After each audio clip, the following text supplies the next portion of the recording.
rather than giving file name dot whatever, they actually return file number 4. And you go to the server side, and you look up in session what the 4th item in the file drop-down list was for that user, and you translate it back to the file name, and you go get the data. Well, if you do that, the attacker can't break out of the list because you have a fixed set of valid values for that particular user. So this is an illustration of that. And we do both random mappings and linear mappings. The random mappings are even better. I strongly recommend you use those because they also make you immune to cross-site request forgery as a side effect. So I encourage you to do that. CSRF, that was the new thing we introduced last year or last update.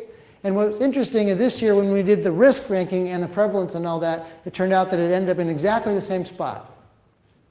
So we were lucky or good or something, but that's where it ended up again. So this is still a massively huge problem.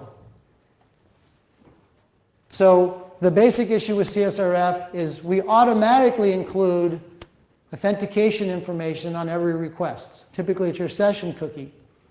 So if an attacker can cause you to issue a request to a vulnerable site by giving you an image request or an iframe that your browser automatically retrieves the data for, your cookie will be attached to it. The server will think you deliberately tried to transfer that money from this account to that account, and the transaction will take place.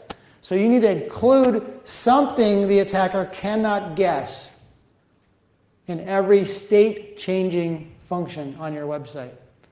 So if that request is going to cause data to be updated on the server, something has to be secret in the process. So typically that's a random number that the server generates, includes in the URL, or includes even better in a hidden field, or some other parameter that the server can verify so that we don't have this problem. So this explains the problem, this illustrates the problem, and this talks about the defense of the hidden tokens and stuff. So not only do we have a prevention cheat sheet on this problem, but we also have support for generating these tokens in a SAPI. We also have a project called CSRF Guard, which might protect your entire application from this problem. So I'd encourage you to get familiar with that. A6 is about configuration. I already talked about that earlier on when I introduced it, so I'm going to move on from this one. So my current crusade is to get developers to be aware that they need to update their libraries. That's my kind of current new thing, so I'm going to really be focusing on that for a while. I might even start an OWASP project on that. Crypto storage, nothing really different than last time. This is about using crypto correctly, and the most common problem in this space is people not encrypting stuff that they should. Not that we're breaking nuclear complicated crypto. So we give some information about what you should protect. Example of a problem like credit card going over the network in the clear, or getting logged in a log file and being accessed. So we give some recommendations on how to avoid crypto problems. URL access, this is typical forced browsing. You go right into URL, you change the page or the directory, and you see what happens. And this is a very common problem because developers, when they hide a button on the UI, they think that the user can't go there anymore. So we all hopefully know that that's not the case. So make sure that all your pages have access control on them. So whether you put the button there or not, you protect access to that page. Transport layer protection is obviously SSL. So there's lots of reasons to use SSL or some other crypto, VPN, any kind of technology. So we're seeing it's important. It's obviously we're getting down to the bottom of the list, so it's not as prevalent, but we're still seeing a lot of applications not using crypto properly. The main thing I worry about with SSL is a lot of websites don't have SSL all the time. And if you don't, that means your session cookie is getting exposed all the time.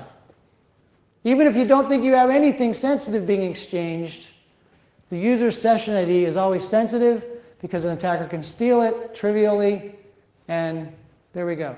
So start using SSL all the time. The only real risk is that it affects your performance for the most part, and I don't think that's usually a big issue depending on your site. And this is the the new one, and then I have to stop. So unvalid redirects and forwards. A lot of websites use redirects. And if you don't validate, well, first off, if you have a parameter that defines the destination of the redirect, and you don't validate that, then the attacker can change the target and you end up on somewhere else. And people use that for phishing and malware sites to get lots of users to a place that they want people to go, and that's very dangerous. And forwards are similar, but where they go inside the application and allow you to bypass access control. So illustrations of both of those, some recommendations, and summary, and I think that's it. So the main thing I want to talk about is we've got guidance on how to avoid all these problems. We've got the OWASP guides that we've had for years. And something new is the Application Security Verification Standard.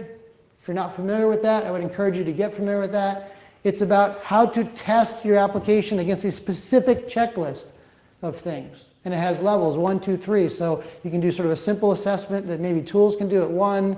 Level 2 is a little bit more deeper, and level 3 is deeper. If any of you guys have to write requirements, we would strongly encourage you to use ASVS because it's a great list of security requirements. If I have to build an application, what do I do first? Well, there's a whole list of things that you should have to do.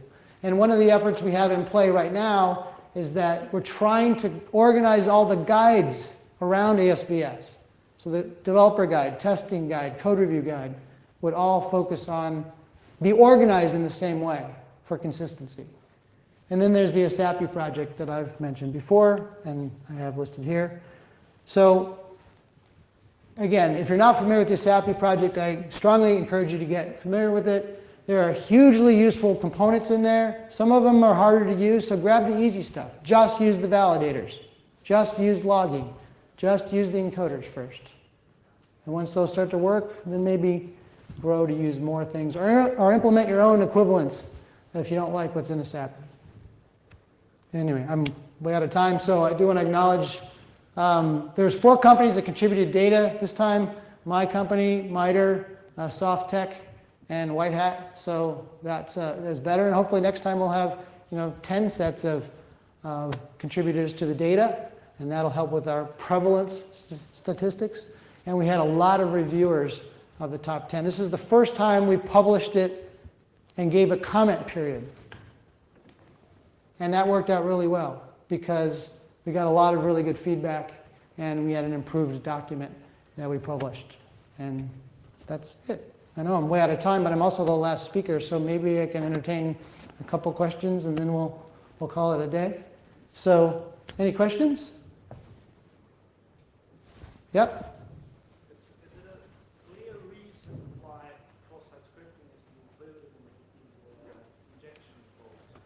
Yes, because we want to make that one issue.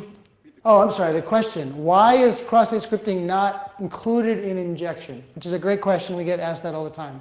The reason it's not is because you want to lend more visibility to cross-site scripting as an issue.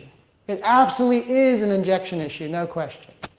It's how the main difference, though, it's a client-side injection problem, not a server-side injection problem.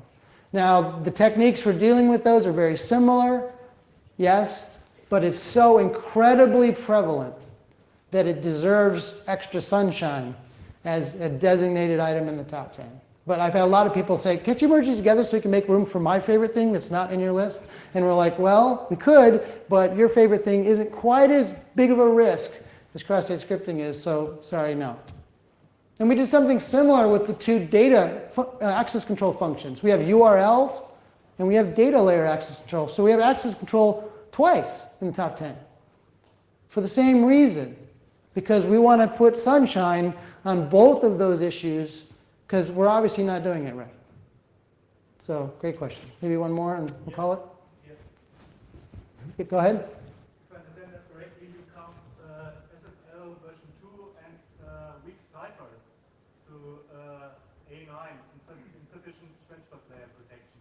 Okay. Which seems on the first glance correct to me. However, on the second glance, it's a configuration issue on most servers. Well, again, it's about sunshine, right? So we want a lot of sunshine on not using SSL, right? I mean, first off, the main issue is just not using SSL all the time. That's the primary issue. And then once they start using it, then getting it configured right. So of course we got to say something else other than A9, use SSL all the time, done, right? Be kind of a short, we've got a lot of room on the page to say something else. So we do talk about configuration of SSL on that one page, but yes, it could be a configuration issue too, but that's why it's there. It's trying to do a taxonomy where there's no overlap between 10 different things is nuclear impossible. So I'm not saying there's no overlap between the top 10 items, because there is. All right, well, thank you guys.